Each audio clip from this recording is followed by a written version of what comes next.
Is the Pac-12 doomed? That's the question put forward by Michelle Bodkin of KSL Sports. It's a good question.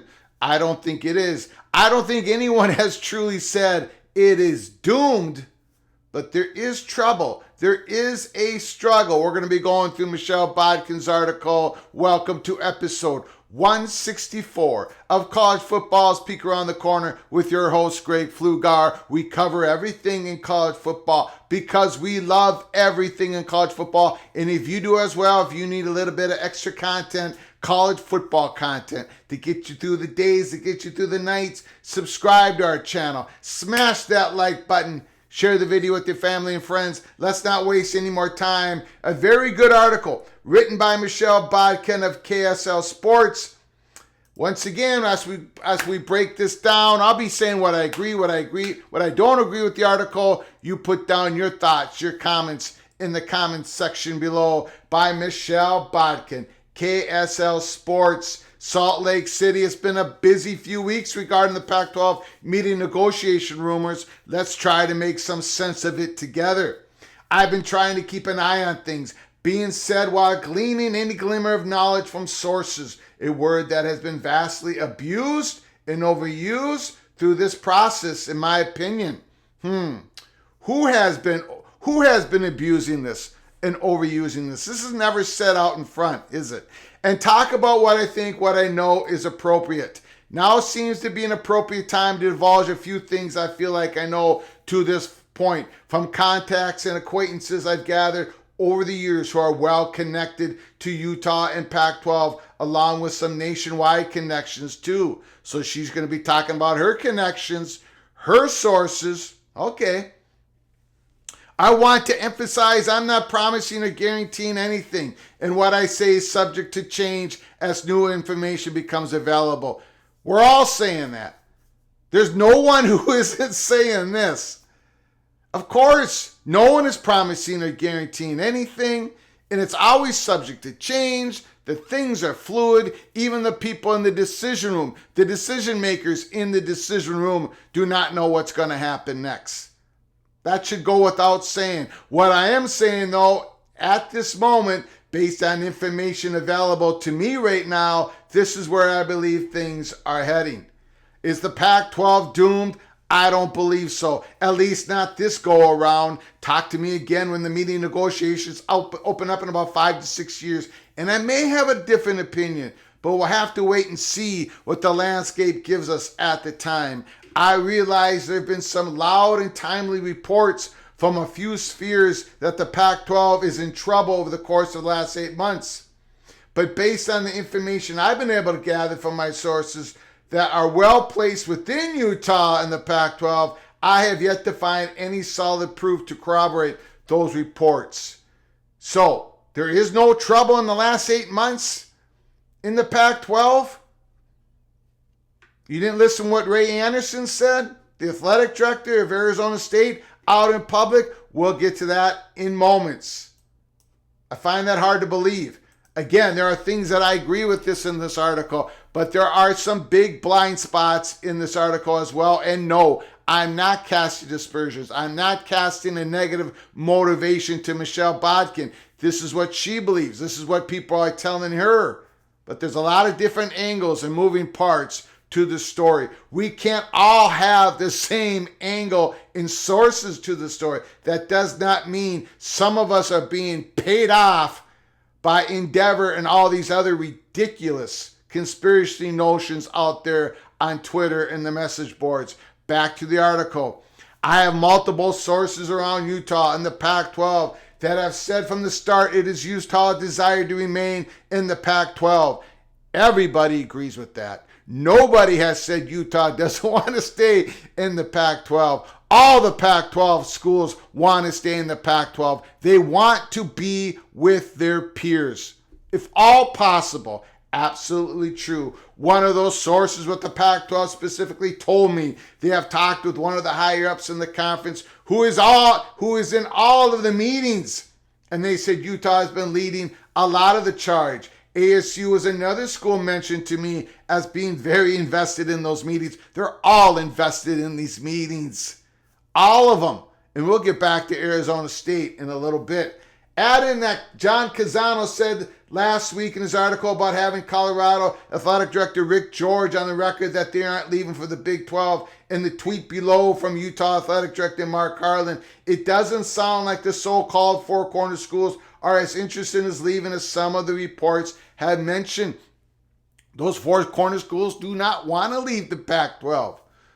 They don't want to leave the Pac-12. They may be forced to leave the Pac-12 if that media deal doesn't work out, if all the media companies back away, if they can't get the exposure needed by Colorado. There's no question that they do not want to leave the Pac-12. And add in John Canzano, a gentleman who have said multiple times in the last 6 months that the deal is about to be made 2 or 3 weeks from now. It's about to get done over and over and over again, but yet it hasn't been done. So, of course there's trouble during the Pac-12 media negotiations. It's out there in the open for everybody to see. Back to the article. When news broke about USC and UCLA leaving for the Big Ten, I actively started looking into and musing about what every possible scenario could be for Utah specifically and the Pac-12 generally. I left no stone unturned. Big Ten, SEC, ACC, Big 12, all based on the rumors swirling around at the time. Speaking to everyone possible at this time was essential for checking the realignment pulse. I got feedback from a well-placed Utah official regarding the Big 12 rumors with a warning to watch out for bad sourcing. The bad sourcing again, right? This shiny object that's being flown about to deflect the issues that are going on. The true story, bad sourcing. Fast forward to this past week. I was speaking with a Pac-12 source and the same warning was issued. Oh no, don't listen to anything negative that's going on during the Pac-12 negotiations. Oh no, Mark Harlan, Utah Athletic Director, says, give me a break when it comes to the Dennis Dodd article. In that Dennis Dodd article, we at Peek Around the Corner, we didn't agree with everything that was said in there. But we did agree with some major parts in there.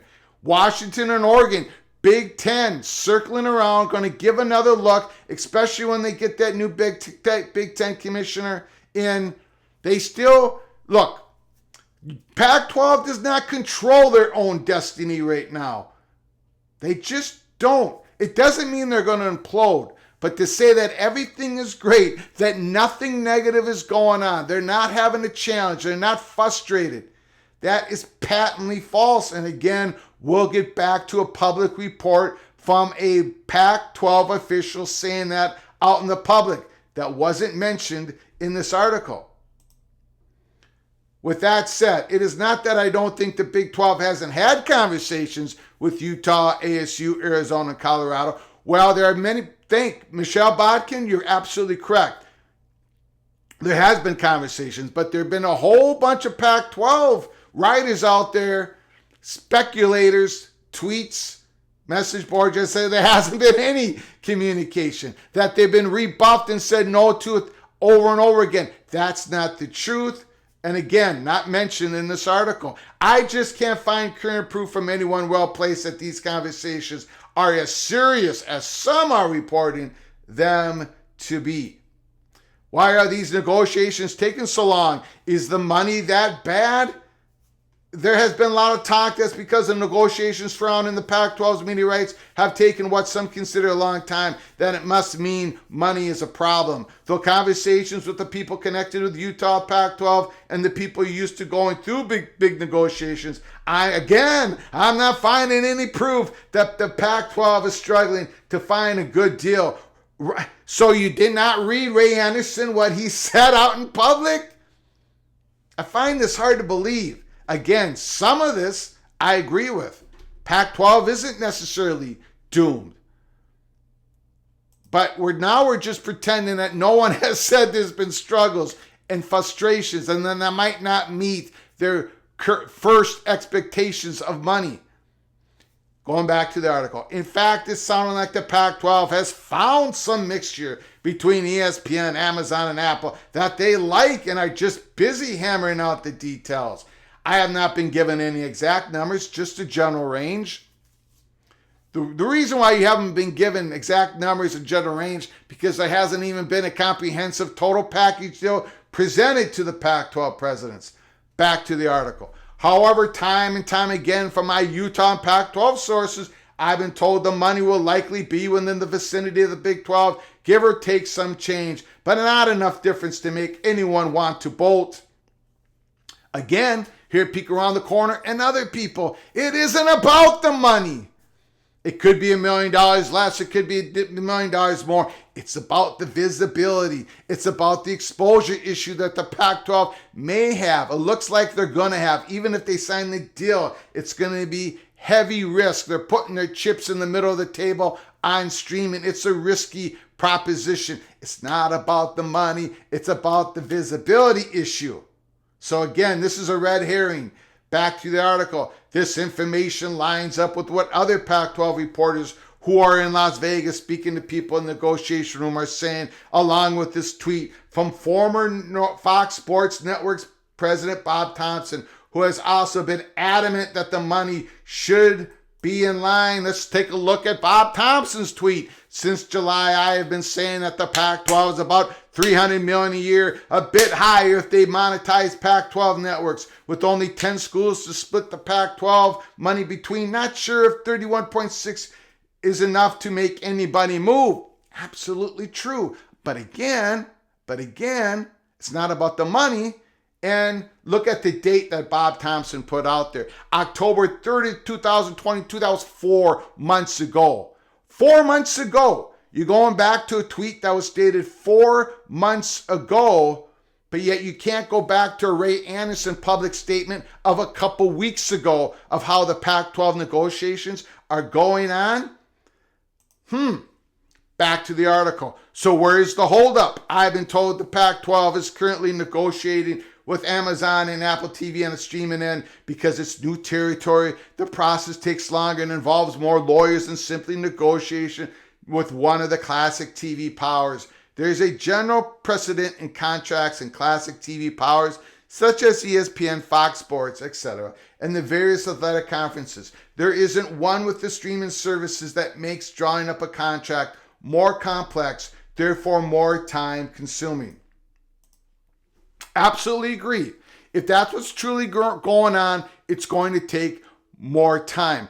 However, again, we've been told by those reporters out in the West Coast, Wilner, Canzano, and others, saying the deal's going to be done in another week or two, another 3 weeks. Yet it hasn't happened. They've been saying that for months. And yet, that did not make it in this article. Could something drastically change with conference realignment and media rights? Of course. Until all is said and done, there's always room for something to change. What I just shared could easily change next week. Same with Dennis Dodd. Same with Brett McMurphy. Same with SBJ. Same with the Athletic. Same with Peek Around the Corner. That goes without saying. So to drill holes in these other people's reportings, to cast aspersions and say they're motivated by Endeavor and all this other baloney, that is just, well, I'm not going to say the words, on this family-friendly channel. Back to the article. I choose to report what did in this article because they have remained constant in my conversations over the past several months, which leads me to believe that is where everything is ultimately heading. Things to keep an eye on in the meantime. This has been a stressful process for all those involved. Why has it been stressful? If it's just been going on nicely, there's no struggles out there, right? It's all positive. It's all rainbows and bunnies. It's happy days are here again, right? There's zero doubt about that. Humans are creatures that want immediate answers. When immediate answers weren't available, we start to panic and latch on to anything that could possibly be an answer, whether it is actually or not. My best advice when it comes to wading through the bombardment of information being thrown around about the Pac-12 media rights is to ask yourself a few questions.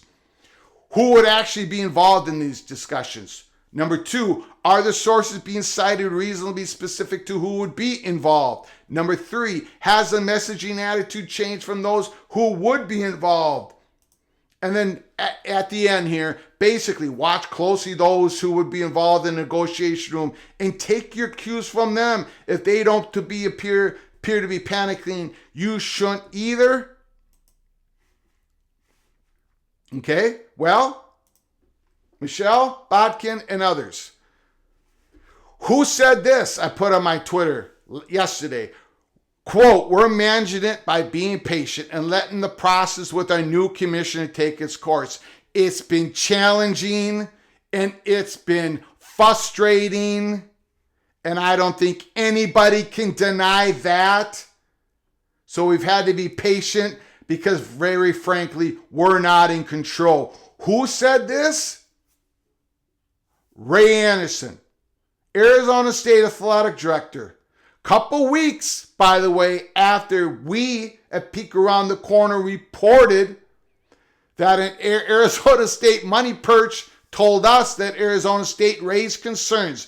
In that Pac-12 meeting January 30th, we reported January 31st that Arizona State was frustrated with the process, then that they were not in control.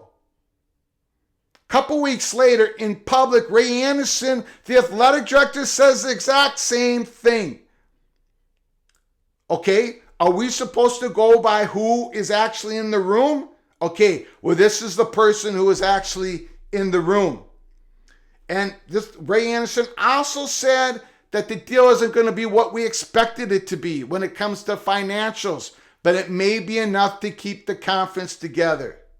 My goodness. For those who have been reporting to say that it's been frustrating, challenging, expectations have to be lowered. People who have been reporting that the Pac-12 blew it, that they should have taken the deal early on. The people who were reporting that the Big 12 got it right when they struck the deal on October 30th, well, those people who reported it got it right. The people who mocked Brett Yormark's decision got it wrong. So I thank Ms. Bodkin for writing this article, but you left out Ray Anderson's public statements and you left out the reality that expectations for Pac-12 were going to get this deal done weeks ago, multiple different times reported by the Pac-12 writers. All that was left out. Again, I like the article. I'm glad Michelle Bodkin wrote it. There were things that I agree with it. Is it Pac-12 necessarily doomed? No. But man, they have to get the deal done. They have to get the deal done because there are real cloak and dagger conversations going on behind the scenes between people representing the Big 12 and people representing some Pac-12 schools and some people representing the Big 10 and some people representing some 2 Pac-12 schools. Okay? So, put down your comments in the comment section below the video. Let me know your thoughts. Let me know how we got it all wrong today here at Peek Around the Corner. Until next time, and next time could be very, very, very soon. Until next time, from all of us at Peek Around the Corner, to all of you, please, you all take good care of each other.